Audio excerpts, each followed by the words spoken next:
Hi, what did you understand from this slide? Hmm? Don't worry, I will explain. This is a sales chart of the wireless earphones in the Middle Eastern countries. From this slide, we can see that UAE is a bit low but not that much low in the sales market. Now, we Team 3 will be discussing about the market survey of Philips wireless earphones. Here we go. Market trend. The key advantage in the market of wireless earphones are there is always an upgradation in their versions and in their features like sound quality, noise cancellation, and so on.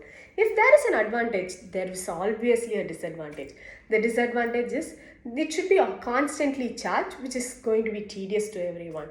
And another insight that I have got from this bar chart is during the time of 2020 and 2021, there is a high rise in the sales of earphones because of the pandemic where people are more into the online stuffs. Now, Anesu will be discussing about the competitor's product. And now we're going to discuss four leading earbuds in the UAE and the features that make them stand out, whether they have them, whether they don't, and how this is affecting the market.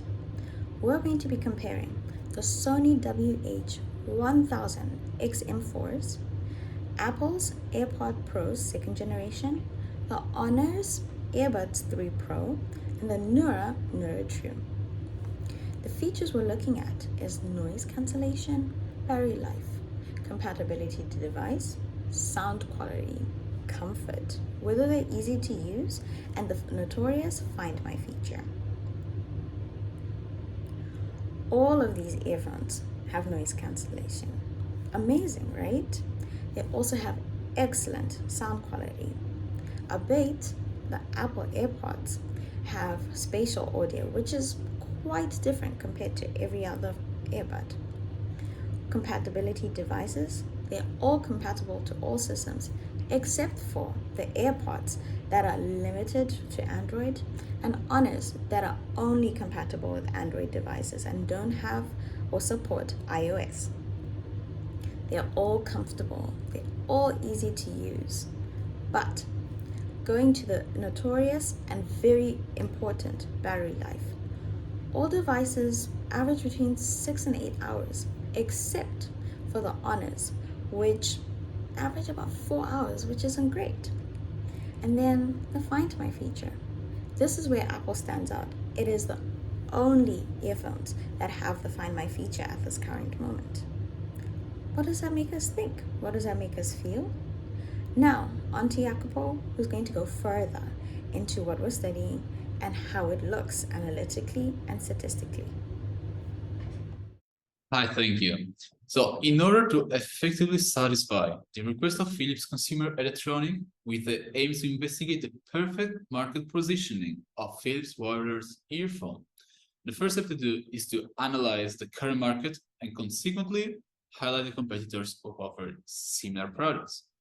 In this case, with the help of statistics offered by Statista on the percentages of the market share of the leading true wireless stereo, we can see that there are mainly 6 very established competitors as of the second quarter 2021. Apple is the most important manufacturer with 26.5%, followed by Xiaomi with just over 9%. Samsung is at the third place, just under 9%. QCY is 4.2%, and Skullcandy with 7%, followed by Huawei with 4.5% in 2020. Apple and Samsung have nearly halved their market share over the past 2 years, from 63% in 2019 to 35% in 2021, if considered combined. This is a really intriguing development since they are the 2 biggest manufacturers in the segment. Other brands, such as Xiaomi and Skullcandy, are filling the voids left by these companies, and the market share of smaller brands combined together are now reaching 43% of the total market. Now I leave to Ivan the following part. Then we made a qualitative field research. We interviewed the seller of various electronics, including headphones, and asked him questions. I propose to listen to some answers to our questions. The seller spoke about 3 types of customers. Let's listen to a small passage of recording to demonstrate our interview. One is like direct buyer, you have, they already know what they're gonna buy, they research about it, they check the reviews, they know the price, they check everywhere, so that's one. The second thing is like, you have to recommend to that specific customer that what do they need. You can completely listen to the record by clicking on the buttons. Also, for example, the seller shared with us about the most frequent complaints of customers. In addition to this data, we have collected more extremely important information. The seller shared that usually sales process takes 5 to 15 minutes. Also, noise cancelling, bass, and microphone quality are main buying factors for customers. Unfortunately, there is no huge technological change over the last 2 years. Headphones manufacturers simply improve characteristics. By the way, there is a great hype from customers when new model of earphones are announced, which leads to increased sales. For example, Apple's headphones, which after release cost much more than the initial price due to the high demand.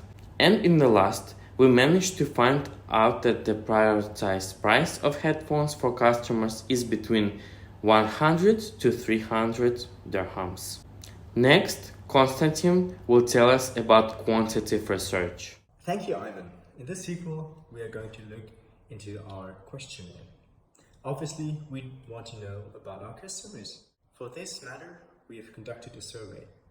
You can look into it right now. It's not a big data set, but those 26 observations fulfill at least our purposes. The last thing we asked about was monthly expenditures. However, this question was answered very wrongly, as we assume you need at least 3,000 dirham in the UAE to get over your expenses in a month. Therefore, we decided to cancel out this data. Let's now look at customers' buying factors when they buy earbuds. Respondents were asked to answer on a scale of 1 to 10 how important a feature is to them when making a purchase decision. Based on the scatter plots, we can partly observe a large variability when you look at features such as size, design, and noise cancelling. On the other hand, features such as acoustics, battery, and comfort of the headphones are essential for customers. Let's keep this in mind, as I will return to that point later. Time for correlations. I've picked out 2 variables here after we want to examine them in more detail. Philips earbuds on the one hand side, and the price customers are willing to pay for Philips earbuds. Let's look at Philips owners first. They either have a Huawei or a Samsung phone, but not an iPhone. Furthermore, half of the Philips owners own other high-quality headphones, like Bose or Beats. If we look at the correlations with the buying factors, we additionally see that the Philips owners tend to weigh the buying factors lower. After all, correlations with the buying reasons are negative, thus implying that they are higher for the other owners. However, this observation is not statistically significant. Also, the statements that they are unaffected by price, i.e. that which suggests correlation is 0, is not statistically significant. Despite this, it is an excellent strategy to go with a higher price for Philips headphones, since they do not weigh the purchase factors so much and correlate with high-quality brands. In other words, we want to profit from the spillover effect. Before we look at price regressions, let's now look at the correlations with price. Higher price correlates with Huawei cell phone users, no AirPod users, high-quality brands, and the design factors in the purchase decision. With this in mind, we created a regression that included control variables, headphone ownership, and purchase decision factors. Looking at the R-squared and the adjusted R-squared at the top, we see that the model predicts price quite well, with 60%. So what are the implications for management given the statistically significant betas? First and foremost, we want to focus on the women's market, as women are significantly more willing to spend a higher price. Also, owning high-end headphones like those from Bose and Sennheiser substantially increases the likelihood of spending more on Philips headphones. These are the customers we need to specialize in. In the end, we can conclude that the factors leading to the purchase do not have such a strong influence on the price increase. Nevertheless, based on these statistics, we should focus on improving the design and the acoustics. We could recommend a significant price increase. The price of Philips earbuds is currently at around 200 dirhams. We want to capitalize on the spillover effect, so we propose a price range up to 599 dirham for the Philips earbuds. Thank you so much for watching. Here are our references, and have a nice day.